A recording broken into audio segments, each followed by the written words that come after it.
Saya Edi Sanda, dosen IPB University dan pemilik Saplora.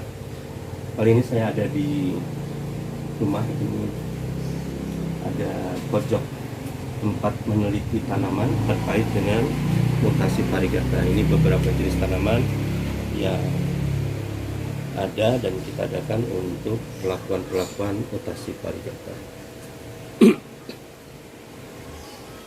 Ada aglonema, ada pilo, ada monstera, dan banyak lagi. Nah, termasuk yang di belakang saya ini pilo mercy, ini yang gede. Jadi sebenarnya tujuannya adalah untuk mencoba perlakuan mutasi varigata pada tanaman yang sudah dewasa.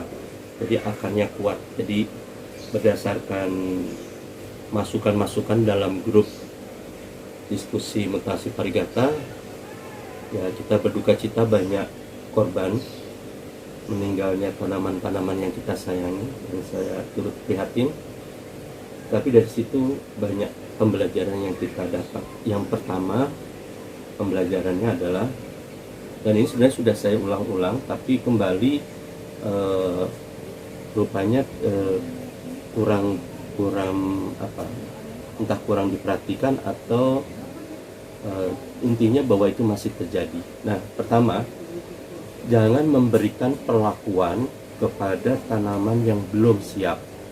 Misalnya dia habis dipotong atau baru selesai di split, kemudian kita kasih perlakuan, maka itu akan menyebabkan kematian tanaman.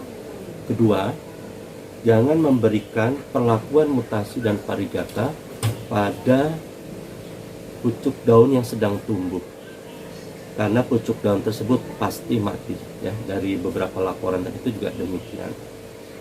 Ketiga, bahwa perlakuan yang kita berikan itu seringkali mematikan tanamannya. Berarti bahwa konsentrasi yang diberikan tadi itu dan cara perlakuannya kurang tepat sehingga mematikan tanamannya.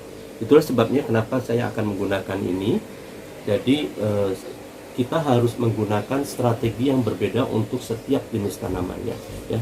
Saya lanjutkan lagi tadi itu.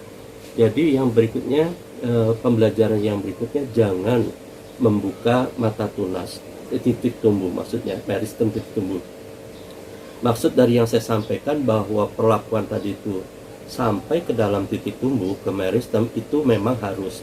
Tapi dengan dibukanya meristem tadi itu, ternyata dari beberapa perlakuan yang dilakukan oleh teman-teman kita, itu menyebabkan titik tumbuh tadi itu menjadi sangat rentan karena terbuka. Apalagi kita beri perlakuan zat mutasi yang dia masuk dalam kategori yang ekstrim dan mematikan.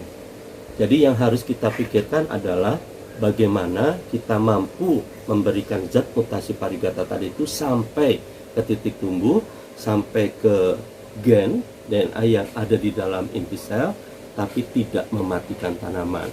Beberapa waktu yang lalu sudah saya sampaikan, strateginya adalah akumulasi pemberian konsentrasi yang rendah, yang dia tidak mematikan tanaman, tapi secara akumulasi pada akhirnya dia akan menyebabkan mutasi dan varigata. Itu salah satu yang bisa kita lakukan. Kemudian juga yang perlu saya sampaikan, bahwa jangan melakukan perlakuan penyuntikan kalau itu dilakukan berulang-ulang. Karena Anda bayangkan saja, disuntik itu berarti merusak sel dan jaringan. Kalau itu kita lakukan setiap hari, maka berapa banyak sel dan jaringan yang akan rusak. Apalagi kita masukkan zat yang menyebabkan kematian dari sel tersebut.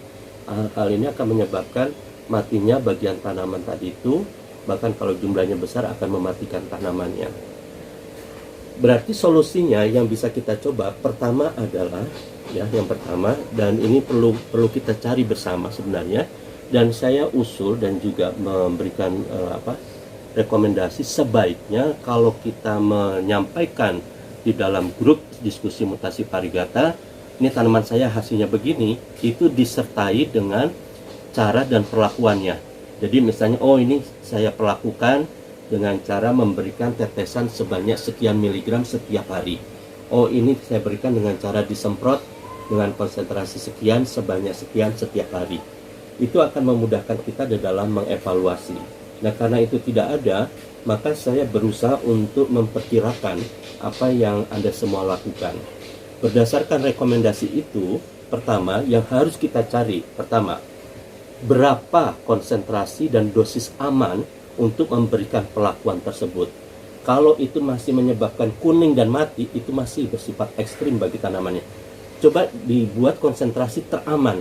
Yang kita masukkan, kita berikan konsentrasi tersebut tidak menyebabkan kematian. Dan itu kita lakukan terus. Itu yang pertama. Kedua, lakukan perlakuan mutasi dan varigata tadi itu pada tanaman yang sudah besar, yang sudah dewasa, atau dalam bentuk bonggol yang besar. Kemudian kita potong bagian atasnya, kita bagian pucuknya, sehingga ada beberapa titik meristem di situ, dan hanya itu yang kita beri perlakuan tetesan mutasi varigata dengan konsentrasi yang tidak menyebabkan kematian titik tumbuh. Dan itu adalah konsentrasi yang saya berikan itu 2 mg per liter atau 2 mili tadi, itu juga sudah cukup. Jadi hanya 1-2 tetes. Jangan kita terburu-buru untuk mendapatkan hasil. 1-2 tetes saja, nggak apa-apa. Yang agak panjang, yang penting dia tidak mati. Supaya nanti kalau mungkin 3 bulan atau ini kita mendapatkan hasil, wah senang.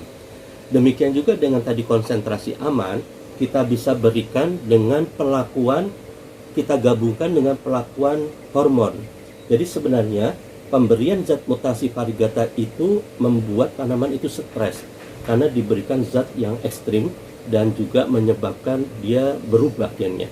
Akan lebih baik kalau daya tahan tanaman tadi itu kita tingkatkan dengan pemberian hormon pertumbuhan.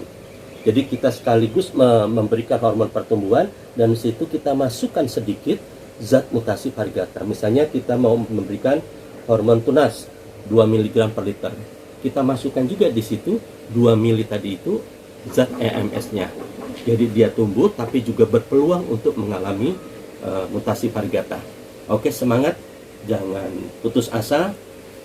Keberhasilan itu memang membutuhkan pengorbanan dan juga keuletan peternak. Terima kasih. Sukses.